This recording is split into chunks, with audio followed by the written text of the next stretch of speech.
So could you please start by just telling us your name, your college membership status, and your medical specialty, please? Yeah, my name's Alisha Khanna.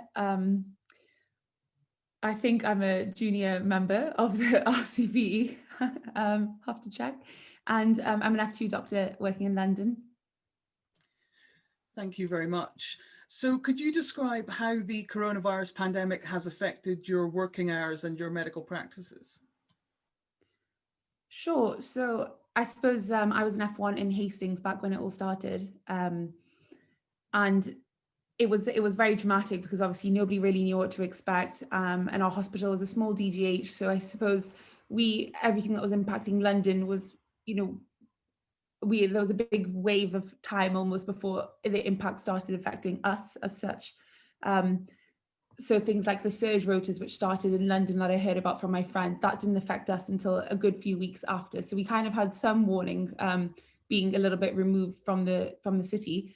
But definitely there was a lot of stress. You could tell higher up with getting patients out of hospital as soon as possible to free up bed capacity, and uncertainty about whether we'd need a different rota or a surge rota, and not being able to transition onto our next placements. Thank you. So have you experienced any shortages of medicines or medical equipment? And if you haven't, do you have any comment on the shortages that others have experienced? Yeah, so I suppose in our hospital, PPE was a big problem at the start, um, especially because it was obviously very popular among doctors and community workers and the public who are also getting. I mean, you can't blame everyone for panicking about whether to wear face masks, whether to wear gloves, and so you know terrible things like the stealing and the moving and the using excess gloves and things were happening. So we had to change where our gloves were placed. So they started being kept behind the nurse's station or, in kind of safe areas so that we couldn't have probably staff taking them home and the public, the patients and their relatives taking them home for extras. So and there was a lot of misinformation about when we should be using the PPE, how to don and doff the right equipment and things. So I think all of this, I think the uncertainty caused panic, definitely, and the shortages were stressful because I think even though I personally never suffered any shortage, I was lucky that we always had the right amount of equipment on the ward when we were doing the acute rota and the on calls, and you were worried about people coming in because you're the first port of call for them, and you don't know their COVID status at that point. That was when it was scary, and you didn't know what was the correct PPE to use and how much protection it was really going to give you. And then there was the shortage of it and the pressure to kind of see the patients and just make do with whatever you really had. So yeah, it was quite difficult at the start. Thank you. That was very interesting. Without giving individuals names, can you think of any particular patient's experience that you could share which illustrates the complexities of treating during coronavirus? Oh, this is one that just has come to mind, but it isn't strictly about a patient who had coronavirus. But there was a lady who had end stage cancer, and she'd been receiving specialist chemotherapy up in a private centre in Manchester, and she'd come down to Hastings to be with her family, for support. So sorry, that was my computer. So during her stay, we realized the cancer had progressed, and we had images taken on our CTs and things which showed that it had infiltrated, and she had quite a poor prognosis. And her preference, and I was working at a Jerry's unit, so we always try and maximize kind of patient comfort and see where they want to be. And in this case, for end of life care, she wanted to be at home with her partner. At this point, coronavirus was very new, and we didn't know. It didn't really affect her situation strictly because she didn't have any symptoms of coronavirus. But because she'd been receiving specialist chemotherapy up in a unit in Manchester, her doctors there contacted us asking for a coronavirus swab, which at that point meant keeping the patient in until the result was found, which would have been in our DGH. It was about 4 days until we got the result. And that was really stressful because for her coronavirus status wouldn't have necessarily impacted her or her relative. And the bigger problem was keeping her in hospital to await a swab result that was just to determine whether the chemotherapy unit had exposure to, had she been coronavirus positive. That was other at-risk patients in Manchester affected by her status. And so that was really difficult because it was looking at, we had this one patient in front of us who was in her last stages of life, needed to go home to be with her partner. And on the other hand, we had another medical team contacting us saying, we need this lady's coronavirus status because that affects all the other patients who she could have had contact with who are at-risk cancer patients. So I suppose that was a really tricky situation. Thank you. So do you have any thoughts on what the long-term health implications of coronavirus might be? I suppose I'm absolutely not qualified enough or senior enough to know about the actual syndromes of long COVID. I know that there's a lot coming out about coronavirus related, like respiratory and fatigue, but I think more broadly, because I live with non-medics and medics, so I suppose you see the impact widely of everyone working at home and feeling so much uncertainty about whether the restrictions are impacting their lives or their plans tomorrow or the day after. And then there's guilt as well, because these sacrifices that we're making of not going, for drinks with friends or not going for coffees are so minor compared to people who can't go and see their relatives for their funerals, or how bad it was for people in March. And especially having seen that directly in the hospital, it is difficult to have the right perspective. But I think I personally can see that there would be a lot of mental health and anxiety surrounding COVID, and whether that's in the form of long COVID for people who've been exposed, or just in the people who've been exposed to the wider impacts, which is really broad. Thank you. So in a similar sort of way, do you have any thoughts on the long-term impact on the NHS, either the changes that you think might happen in terms of funding and structuring, or the changes that might not happen but you would like to see as a result of COVID? I suppose that it's a big question. I think it puts into perspective the priority of triaging and looking at risk, which is something that was probably very confusing and probably created a lot of exposure in hospitals in the early days. So communication from management down to the people on the ground floor, so the A&E staff, the acute admission staff. I think communication has increased, probably too much, in the sense that we get hammered with emails most days. But there is a lot more feedback and a lot more involvement since this has become, an issue that affects everyone on all tiers. I think the interesting change between general practice going into telemedicine and a lot of outpatient appointments becoming virtual, the increase in Zoom meetings like now, I suppose. So I think that is probably going to pave the path towards future practice quite significantly. There's a lot of issues surrounding that, with discrimination against people who have less access to using these services. So I think digital health and health technology is going to be a big important step for broadening access and availability of healthcare during uncertain times. Thank you. So another big question, do you have any comments or thoughts on the way in which the government responded to the pandemic, either the UK government or the Scottish government or Welsh government, in terms of the rules that they put in place? I suppose it's funny because I suppose that question it makes me think that it's something in the past tense, whereas almost I think it's the opposite, where I think there was a lot of reflection. A lot of people said that the lockdown came too late back in March.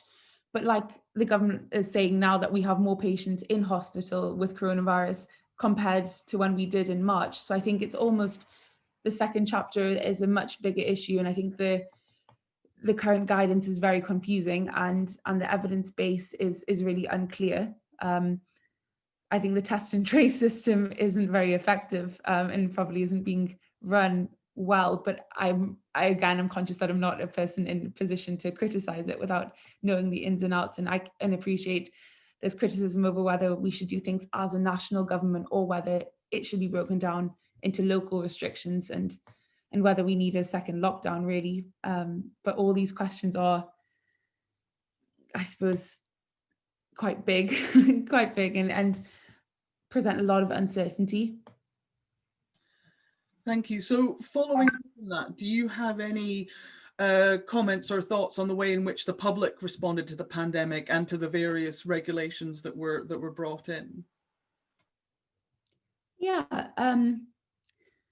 I suppose it was very new information for the public, but now it has been 8 months, so a crazy long time. I think there have been quite a lot of adjustments. I think there was an incredible level of support, which struck me particularly when I was in Jerry's in Hastings, and you saw that there was so much enthusiasm for looking after elderly people and community care, and whether we can offer grocery shopping, and WhatsApp's created within the neighbourhoods to be able to offer these services to people who couldn't do it themselves. And looking at that, the NHS can rely on a voluntary service just to make a phone call and keep people not socially isolated, especially when people were advised to self-isolate and advised to stay at home and shield. That's the word I'm looking for. So I think community spirit and morale has been really, really tested, certainly, but I think pulled through incredibly, and the morale was really lovely when we were back in March, April, when everything was very uncertain, very stressful, to see that businesses were supportive of the NHS, community was supportive, and seeing just little things like colourful banners, or the fact that children are making efforts in school, being educated about what the NHS is doing and why it's important, is really lovely. And I mean, I think it'll be more testing this winter to see if we've got that resilience, but I think it's clear that the UK has something really amazing about morale to offer. Thank you. So the next questions I'm going to ask are about the personal impact of COVID on you. And just a reminder that if there's any questions you don't want to answer, please feel free to say, and I won't push you on it. So have you had, or do you know of any colleagues, friends, or family members, without giving people's names, who have personal experience of contracting coronavirus? And if you're comfortable doing so, could you describe those experiences? So luckily nobody within my immediate family here in the UK was affected. I did have some family in India who were affected by coronavirus. And in India, my family live in a sort of apartment where there's my grandma and there's my uncle and auntie and their children. So there's a real range within quite a small space of age groups and therefore vulnerabilities. So there was a point where my uncle contracted the virus and was admitted to hospital and put on oxygen and treatment. And it was very, very scary to think that my grandma, who's definitely, has so many risk factors, would be susceptible to it. And in somewhere where they're in a small apartment, there's not as much outdoor space. The policing and the approach to coronavirus was quite authoritative and quite controlled, in the sense that there was a banner put outside the house if somebody in the household had coronavirus, to let the neighborhood know that this household and a member here has been affected, so they can't leave the house. Report them if they do leave the house. So compared to the UK, a very, very sort of hierarchical approach, and a lot less trust and a lot less liberty on the people downstream. So comparing that, I think when people do argue for tighter restrictions and lockdowns, I think the balance that we have in the UK, even though it might be slightly the wrong way, and we do need some more restriction, I'm very grateful that we don't have as much as they did there, because I think for their well-being, the anxiety levels would be so much more difficult to I mean, it was scary for us, I think, on this end, and we're so far away because the communication is difficult, and you can't tell exactly how well the treatments are and things. So I do have a lot of gratitude for the NHS and like the liberties that we have here. Thank you. So could you describe how your home life routines have been affected by the pandemic and the lockdown? Yeah, I think I think it was interesting. I think this is shared with quite a few people from who I've spoken to, that in March and April it felt firstly terrifying and overwhelming, and I think that affected everyone for a short period. And then we realize how lucky we are to have our jobs still, and to have family, and to have friends, and to have the summer in the outdoor space. And it felt all a bit surreal. So I think everybody could kind of go along with it and take it in their stride. It's all so new. But I think the second wave has really hit people harder in terms of, this is now, there's not as much of an end in sight, and plans are still being cancelled and rules are still being changed. And I think, working as a doctor, it can be quite a stressful job, but also living with non-medics, you can see that their jobs are really stressful and they don't have as much of an escape, between going to a laptop in their rooms, because we're in these small London flats, to going to the living room. Your day, how many hours you're spending inside are a lot more than I think we'd like. And it's much harder to switch off between work and play because your options feel limited. And I've heard a stat that said we shouldn't consume any more news than 30 minutes a day. And I really agree with that, because I think it can be overwhelming when you think, especially as a professional, where you want to keep up with the news, what's the best treatment, what's going on, but then you realize you're actually taking in far too much information, which is not evidence-based and changing all the time. It just feels a lot harder to switch off, really. Thank you. So kind of connected with that, given everything you said about the impact on you professionally and personally, do you think that the support for medical practitioners in terms of mental health is sufficient at this time? And do you think there's anything that can be done to better support you and other medical practitioners?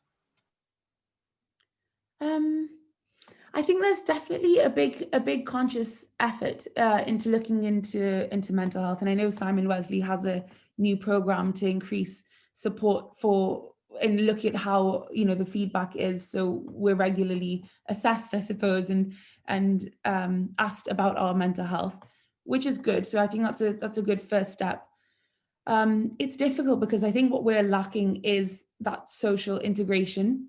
And that is exactly what we can't have just now. So, I mean, Zoom has been great for having the odd quiz and the odd reunion and catch up with friends, or, things like that. But I think now that there's a fine balance of, you can have 6 people meet up and do an activity, but you can't have households, and a lot of restrictions, which are difficult for, I think, organizers to even, create an event that would help release steam and help get things going. So I have a great deal of sympathy for the difficulty in organizing nice things for us to do to have a break. And I think, like, the paradox of, we're probably having more mental health because of the isolation and because of the stress that we can't share with other people. And I think that's how humans wind down. And then the fear of organizing a group event, if there was an outbreak or if there was any contact that wasn't safe, it's not a responsible measure. So I think it's really tricky. I think things can be done in terms of its increasing the kind of budget and the time for juniors, for nurses, for people working in office jobs to have time out in a structured way. Because I think the last thing you want is everybody on Netflix for for another hour a day. So I definitely think there is room for that, but in what form, I'm not sure, because virtual can be exhaustive, I think, after a while. Thank you. So this is my final question, and you've kind of touched on this a bit already, but I'll ask it anyway in case you have more to say. So where do you look for accurate information on the pandemic? And do you have any thoughts about the role of social media and the internet in sharing accurate or possibly sometimes inaccurate information with medical practitioners and the public? I think the BMJ has always been quite a good resource for me, because it doesn't produce evidence which is guaranteed. It is all new articles and new research that's coming up. So it's just to help inform. Nice guidelines are commonplace in the hospital, so I suppose we do look towards them. and they're evidence-based, which is good. But I suppose when the evidence base is so new and evolving, it's difficult to know how accurate it is. Misinformation is definitely a problem. I think Facebook and things that you see on your Instagram and social media aren't the best source, but they're probably the things that we're the most easily exposed to because of screen time and scrolling on your phone. So it's difficult. Again, I think that is about consuming less news, and just taking a break from social media and taking a break from the news for a while, because I don't think it is all accurate, and keeping up with it can be quite exhausting. Thank you. So before we finish up, is there anything else that you would like to say that you haven't had the opportunity to say, or anything you'd like to wrap up with? I think it was a great chance to talk about everything. I enjoyed this. I think overall there has been a lot of positives as well as the new negatives that are coming out, which are important to highlight on, because it's good to be realistic about what's going on and what is difficult about working. I think the support and the adaptive culture, definitely. I'm working in A&E now, and we get a lot of support and feedback about the stats and what's going on and how to look after ourselves. Putting that into practice is probably going to be the next challenge. So I think as soon as we kind of feel comfortable with what's going on, we can create a culture where it's okay to take a break and it's okay to talk about mental health. And I think starting to look at the wider impacts of COVID, which is happening now, talking about long COVID and post-COVID syndromes, is actually a really positive thing. So we'll have to see.